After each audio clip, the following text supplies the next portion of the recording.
Mis amados, qué bueno poder saludarlos en esta mañana y saber que la misericordia de Dios ha sido fiel para con cada uno de ustedes. Les invito a ir a la palabra en el libro de Colosenses, capítulo 3, versículo 1. Colosenses, capítulo 3, versículo 1. Dice así: Si ustedes han resucitado con Cristo, busquen las cosas de arriba, donde está Cristo sentado a la diestra de Dios. Pongan la mira en las cosas de arriba y no en las de la tierra, porque vuestra vida está escondida con Cristo en Dios. Y cuando Cristo, vuestra vida, se manifieste, entonces ustedes también serán manifestados con Él en gloria. Bueno, seguimos buscando a la luz de la palabra evidencias de que hemos nacido de nuevo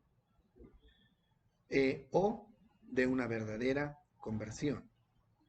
Según estos textos del apóstol Pablo, una evidencia de que tenemos vida eterna en Cristo es que nuestra prioridad son las cosas de arriba o son las cosas de Dios y no las de la tierra.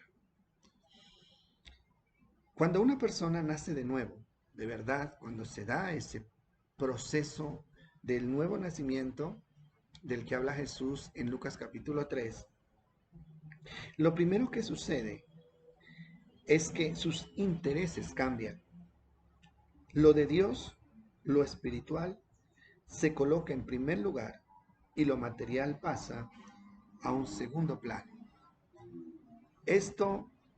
Esta es una evidencia muy importante de analizar. Nadie que realmente ha nacido de nuevo, o sea, le resta importancia a las cosas de Dios.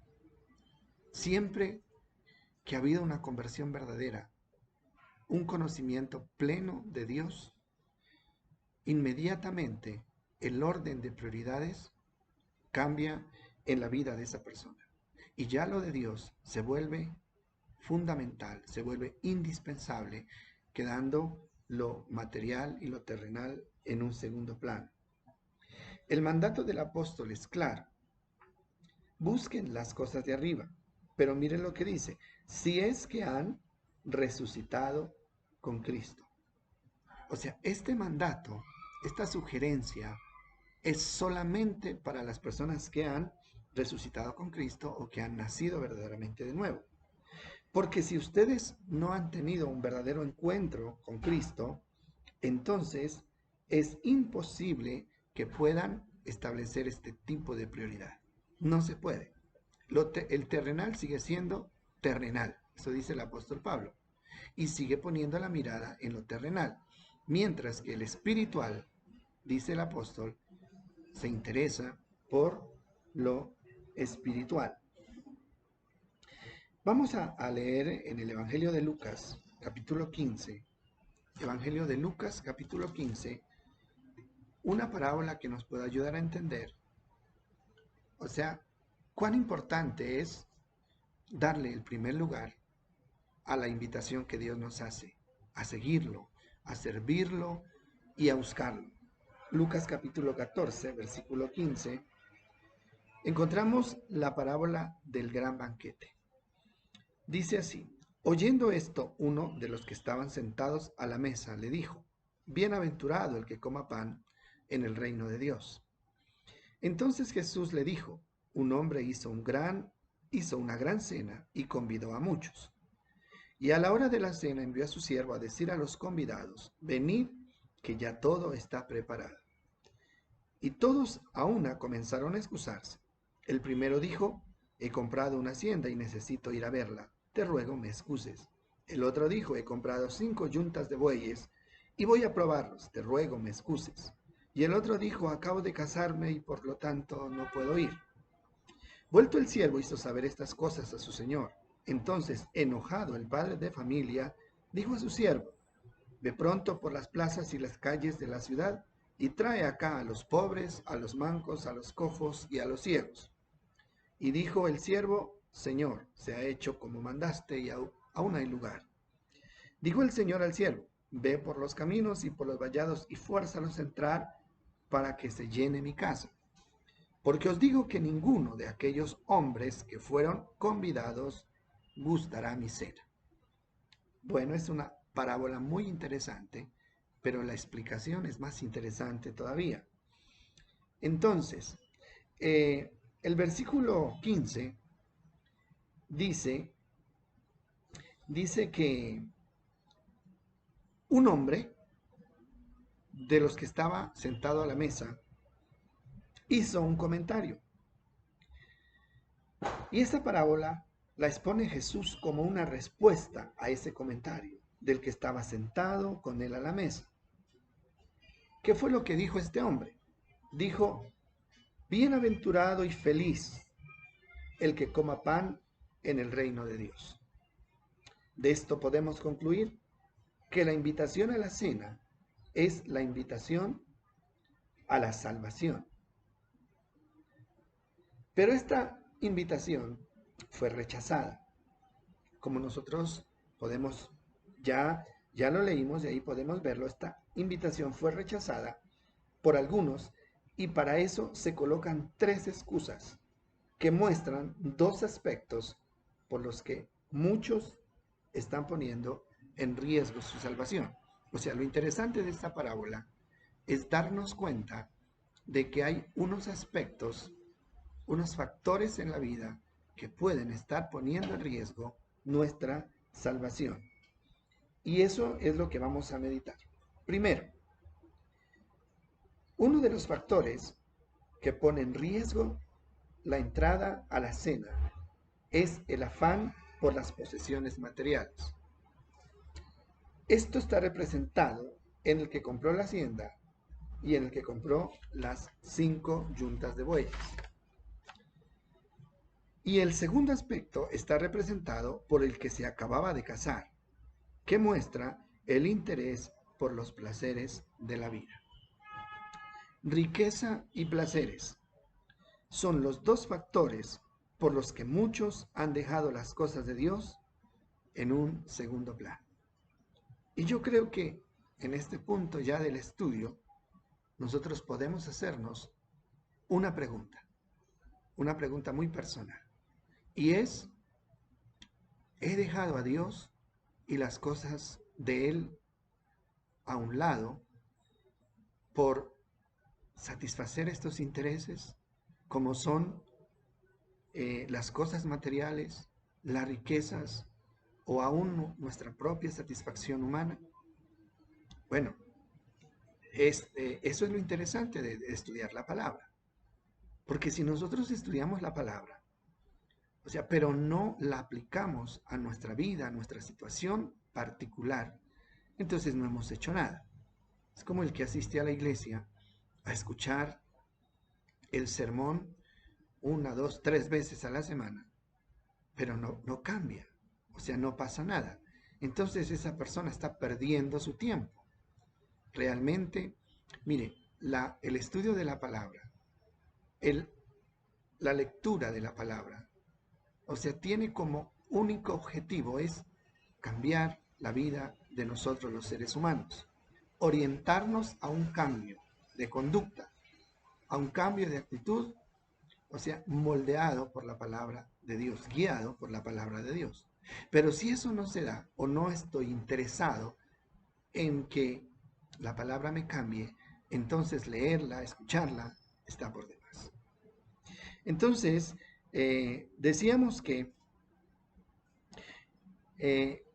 la riqueza, el interés por la riqueza y los placeres de la vida son los factores por los que muchos han dejado las cosas de Dios en un segundo plano. Es interesante mirar que el querer tener cosas materiales o buscar distraerse no está catalogado en la palabra como pecado. En ninguna parte encontramos que eso sea pecado. Pero puede dejarnos por fuera de la cena del Cordero. ¿Por qué?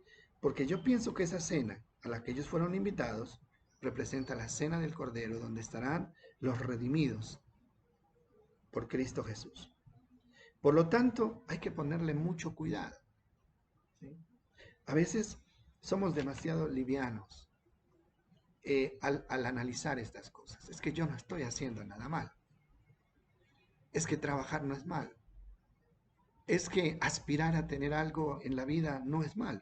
Es que dedicarle tiempo a la familia, dedicarle tiempo a los amigos y dedicarnos tiempo a nosotros mismos no es malo. No es malo.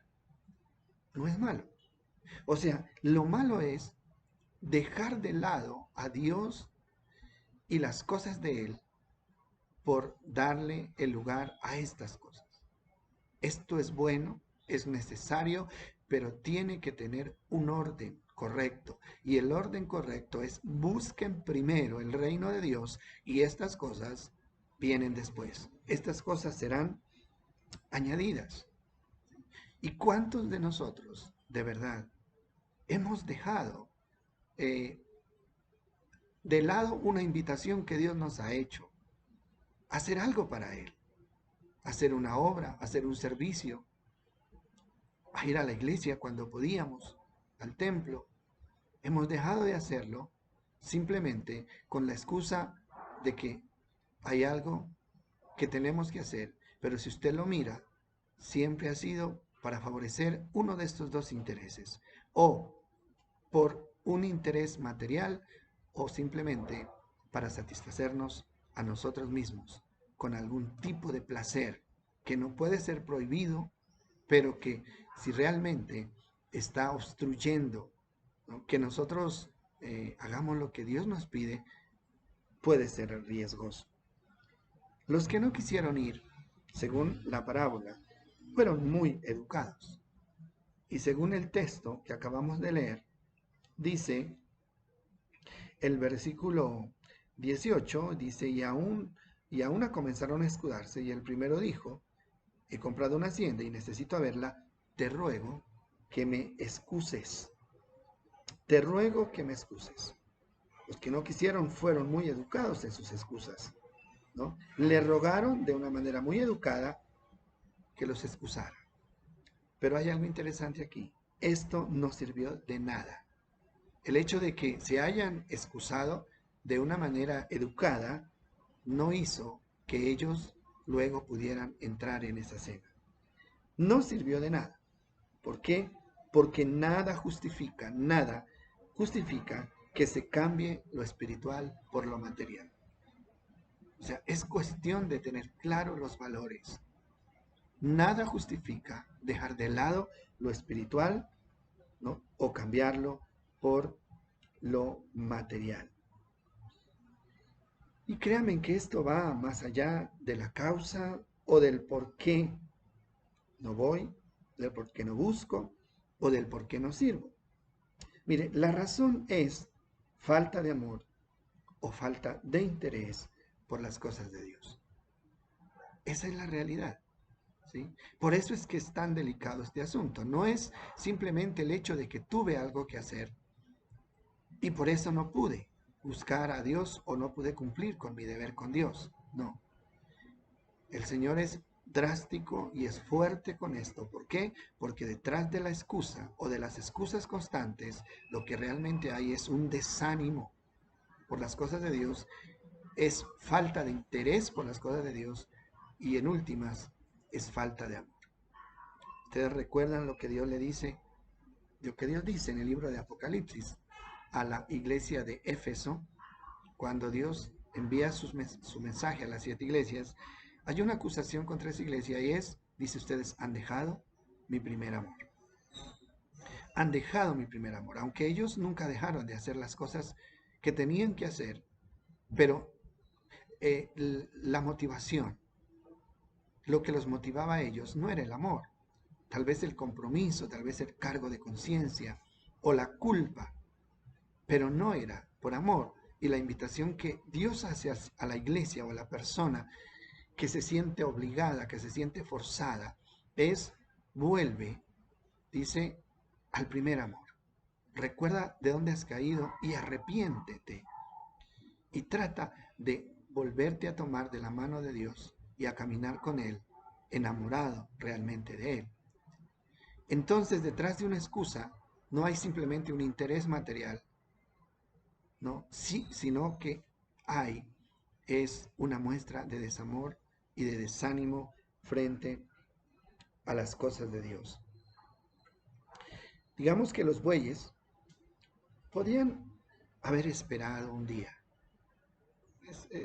¿No? Eso es lógico. Y también la hacienda que fue comprada, pues no pasaba nada si se postergaba esa actividad. Y, inclusive, el que se había casado podría haber ido a la cena junto con su esposa.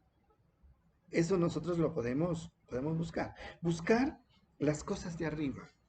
Buscar las cosas de arriba es planear las cosas de tal manera que lo de Dios siempre esté arriba, siempre esté encabezando nuestros intereses y nuestros planes.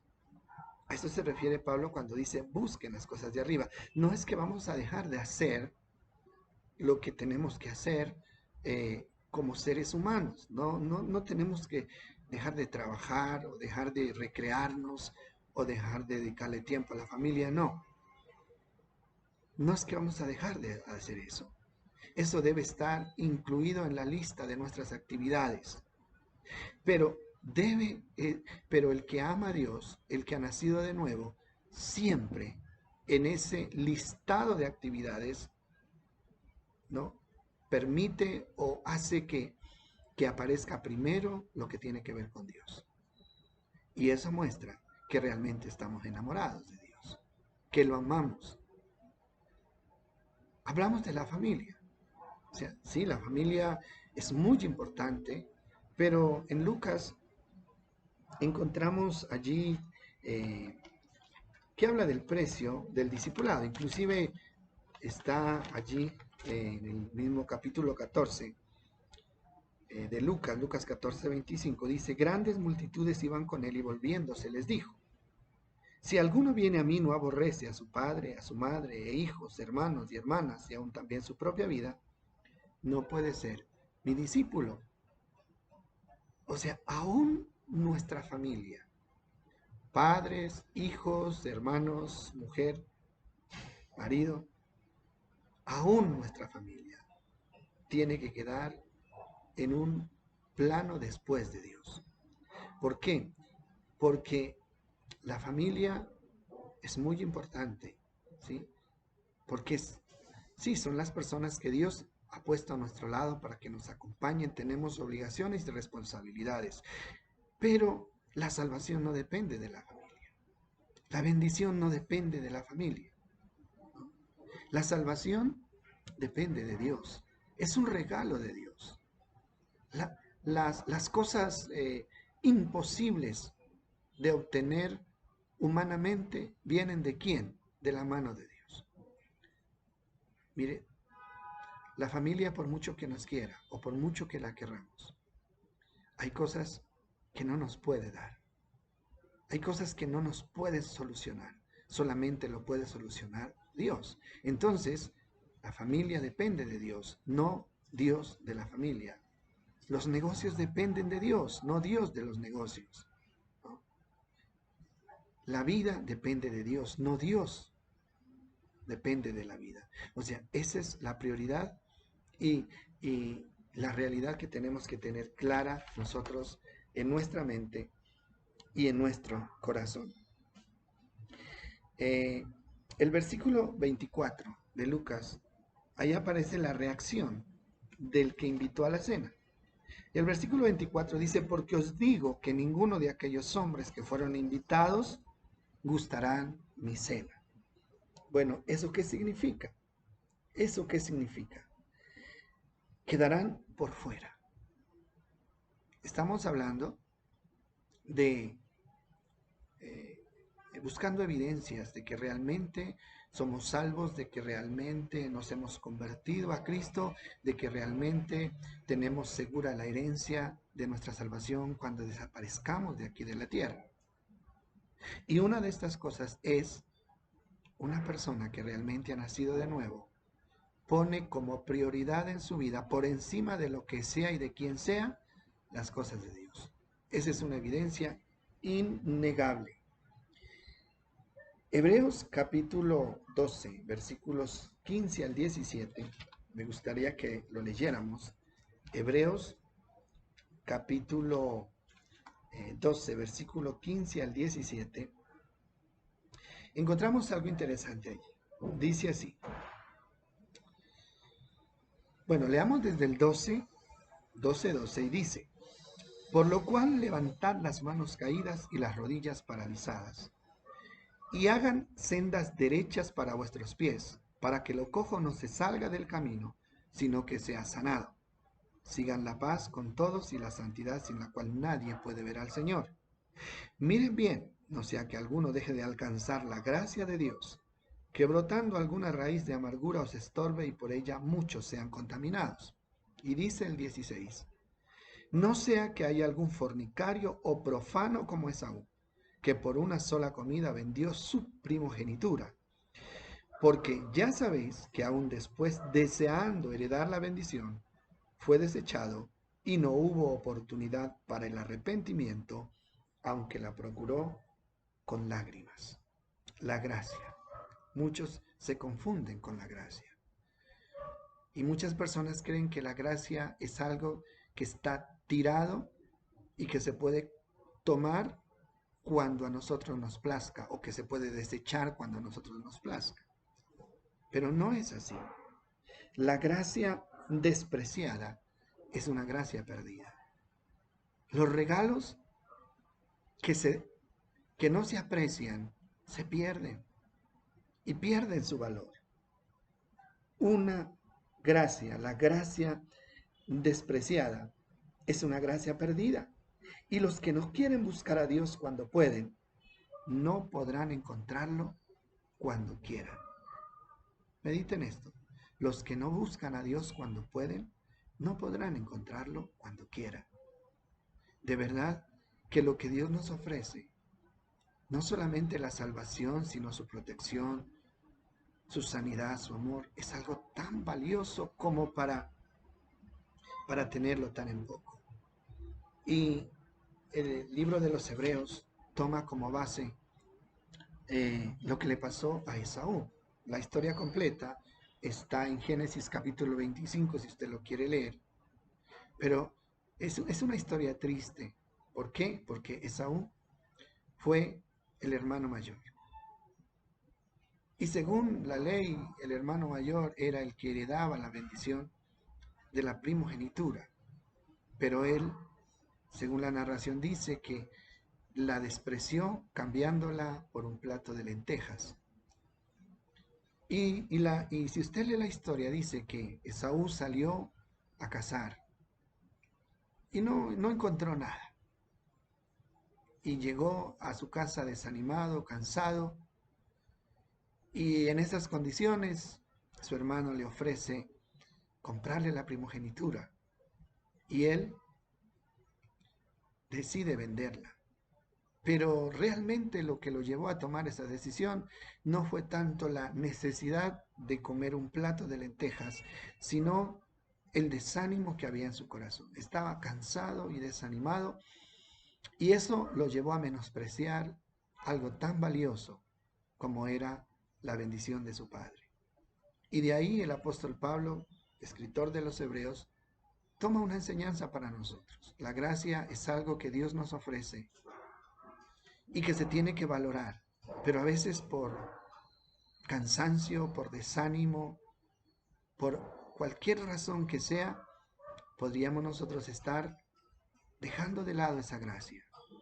Y lo que le pasó a Esaú es algo que le puede pasar, nos puede pasar a nosotros con respecto al regalo de la salvación. Y él dice, la despreció, y luego reacciona y dice, bueno, yo desprecié algo muy valioso, y va donde su padre y le dice, ¿hay alguna manera de yo recuperar esta bendición?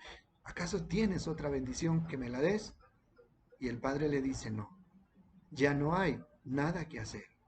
Y él dice que lloró amargamente por la pérdida de la bendición, pero no la pudo recuperar. ¿Por qué? Porque a él no se la quitaron, él la despreció.